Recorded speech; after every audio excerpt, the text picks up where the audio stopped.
అదే నమస్కారం. నైట్ 9 దాటిన తర్వాత మ్యాక్సిమం నేను క్రైమ్ వీడియోస్ కానీ అవేర్నెస్ వీడియోస్ కానీ ఏవి కూడా క్యాటెస్ ఛానల్ ఇవ్వను. బట్ ఈ వీడియో ఇస్తున్నా. ఎందుకంటే ఈ రాత్రి అయినా ఎక్కడైనా ఏ పిల్లకైనా ఏ పిల్లడికైనా ఏ బిడ్డకైనా ఏదైనా జరిగితే పుణ్యం ఉండిద్దిరా.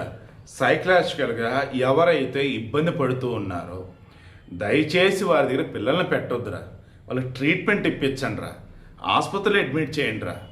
అయ్యా మోడీ గారు, రేవంత్ రెడ్డి గారు, సిద్ధరామయ్య గారు, చంద్రబాబు గారు రిక్వెస్ట్ చేస్తున్న ముఖ్యమంత్రులందరూ కూడా దయచేసి జిల్లాకు ఒక దాన్ని ఏమంటారు, మెంటల్ హాస్పిటల్ అనరు, మెంటల్ ఇల్నెస్ సెంటరా. ఎందుకంటే కొన్ని పదాలు వాడకూడదు అంటారు అనమాట. అలా సో మానసిక వైద్యాలయం, ఓకేనా. దానిని పిచ్చి హాస్పిటల్ కొంతమంది అంటారు. నేను పిచ్చి హాస్పిటల్ కూడా అనను. బట్ రిక్వెస్ట్ ఫార్మల్గా పిచ్చి ఆసుపత్రి అని అంటారు. బట్ సైకలాజికల్ ఇష్యూస్ అంటే అది పిచ్చి కాదు, అర్థం చేసుకోండి. బెంగళూరులో వైట్ ఫీల్డ్ ఏరియాలో సువర్ణ అని ఒక 43 సంవత్సరాల ఆమె, తారుణ్య అని చెప్పేసి 11 సంవత్సరాల పాప, అండ్ చంద్రశేఖర్ వాళ్ళ హస్బెండ్. దెన్ ఆయన డ్యూటీకి వెళ్ళాడు. వచ్చి చూసేసరికి ఇంట్లో 2 శవాలు. ఏంటంటే తారుణ్యని చంపి ఆ తర్వాత ఈమె ఉరేసుకొని చనిపోయింది. ఎలా ఏంటి అంటే గత కొద్ది వారాలుగా ఈమె పదే పదే నా బిడ్డ ఎలా చదివిద్దో, నా బిడ్డకి ఎలా మార్కులు వస్తాయో, వాళ్ళకి ఎక్కువ మార్కులు వస్తున్నాయి, వాళ్ళకి మంచి ర్యాంకులు వస్తున్నాయి, వాళ్ళు మంచి స్కూల్లో చదువుతున్నారు, రేపు భవిష్యత్తు ఎలా ఉండిద్దో, నా బిడ్డకి ఏమైద్దో, ఇలా ఇలా ఇలా ఫీల్ అయిపోతూ ఉండేదట. అలా ఇదైపోతూ చివరికి మొగుడు డ్యూటీకి వెళ్ళగానే బిడ్డని చంపే సామాన్ చనిపోయాను. మొన్న విజయశాంతిరెడ్డి వాళ్ళు బాగానే ఉన్నారు, సైక్లిస్ట్లో బాగున్నారు. బట్ ఆమె ఇంకా ఈ లోకాన్ని విడాలని అనుకుంది. ఈలోపు నేను పోతే నా పిల్లలు అలాగని చెప్పేసి వాళ్ళనే తీసుకెళ్ళిపోయింది. మామూలుగా పెద్దోళ్ళు చనిపోవడమే పాపం, పిల్లల్ని చంపేసి చనిపోవడం అనేది ఇంకా పాపం.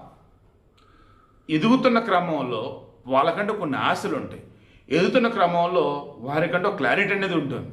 అయినా కానీ నేను లేకపోతే నా బిడ్డలు బతకలేరు ఈ సొసైటీలో చెప్పి, అరే బాబు ఆ కాకినాడ దగ్గర ఎవరో మొన్న ఒకటి చంపాడు, ఇలానే కదా, వాడి ఎంప్లాయ్, వాడి పిల్లోడు చిన్నపిల్లోడా ఎవరు ఆ ఒక స్కూల్లో జాయిన్ చేస్తే సరిగా స్కోర్ రావట్లేదని పై తరగతి పంపాలంటే సరిగా అవ్వట్లేదు. చిన్నపిల్లోడే, ఎల్కేజీ యూకేజీ, 1 year 1.5 years అవుతుంది.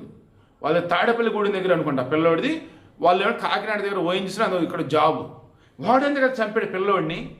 ఒరే ఆడవాళ్ళైనా మొగలు దండం పెడతారా, దరిద్రులారా, సైకోల్లారా, అరే పసి పెట్టాలరా. అరే మీకు బుర్రలో ఏదైనా ఇది చేస్తే డాక్టర్ని కలవండిరా వెళ్ళి. ఆడవాళ్ళైనా మొగలు పిల్లలు ఎందుకు చంపుతారు? ఆడవాళ్ళు కూడా చెప్తున్నారు, తల్లి మీకు దండం అమ్మ, మీకు సమస్యలు ఉంటాయి ఒప్పుకుంటున్నా.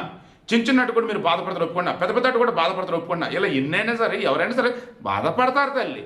అంత మాత్రాన బిడ్డలు చంపుకుంటారా? సొసైటీలో ఎవడో ఏదో చేస్తే ఎక్కడేదో జరిగితే మీ ఇంటికి ఏదో జరిగింది, మీ ఇంట్లో ఏదో అయిందని ఎందుకు అమ్మాయిలా రిక్వెస్ట్ చేస్తున్నా? ఫ్యామిలీని చుట్టుపక్కల అందరూ రిక్వెస్ట్, సైకలాజికల్గా ఎవరైనా హెల్త్ ఇష్యూస్తో ఇబ్బంది పడుతూ ఉంటే వారికి ట్రీట్మెంట్ ఇప్పించండి.